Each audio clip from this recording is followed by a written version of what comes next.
Leikhidraba SPO Thokchom Manglemgi imungda Heirok SPO singna selgi mateng pangkhre.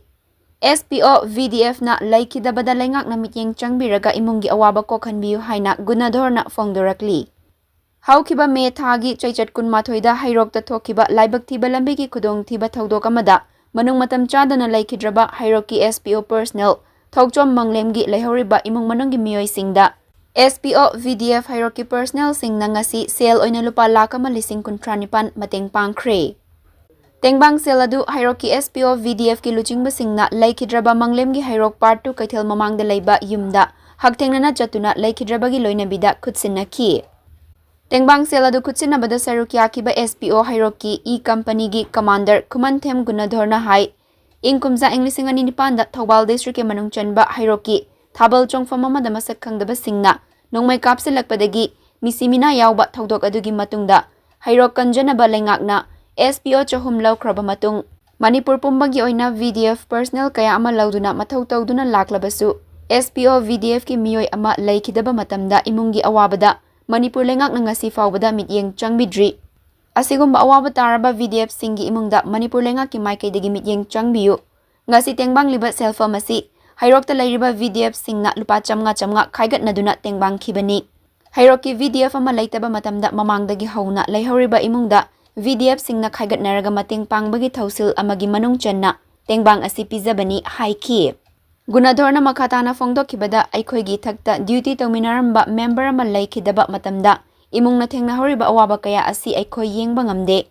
Mamangda su ngasigi asigumna leikhidaba VDF ki imungda sel khaigat naduna mateng pangba kaya ama leikrabani. Matam aduda su Leingak na mityeng changhaningbagi apamba fongdok chakiba leikhre. Ngasi fawbadi thabakta onthok pirakpa udri haiki.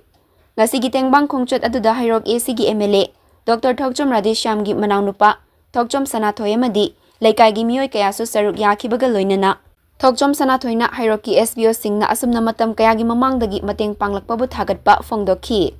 Leikhidraba TH Manglem leikhidabagi imungi awabada su sarukiyari haiki. Loinana Manglemgi loinabida su MLA gi maikaidagi widow pension athubada fanghanaba hotnaragani haiki. Akhoi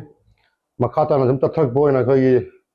Heirok leiba SPO hoginga BDF haisan leikraba si goi leigidama matamda akhoi ehuriba hogi personnel singa mi amomdi lupa sama contribution tawraga lehuriba angang family kitang lai lai sutam mado or kitang mateng pangboy na khoi ngasi Leikhidraba Heirok part 2 bazada leiba Sri Thokchom Manglem Singh SPO BDFS B koi dagi haukiba khoi me thada leikidabagi khoi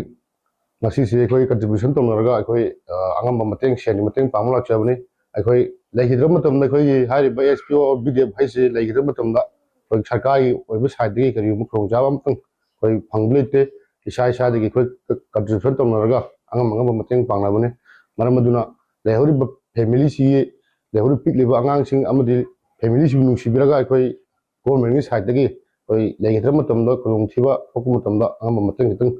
government na pangbira ba government gi side gi khoi puning sinjari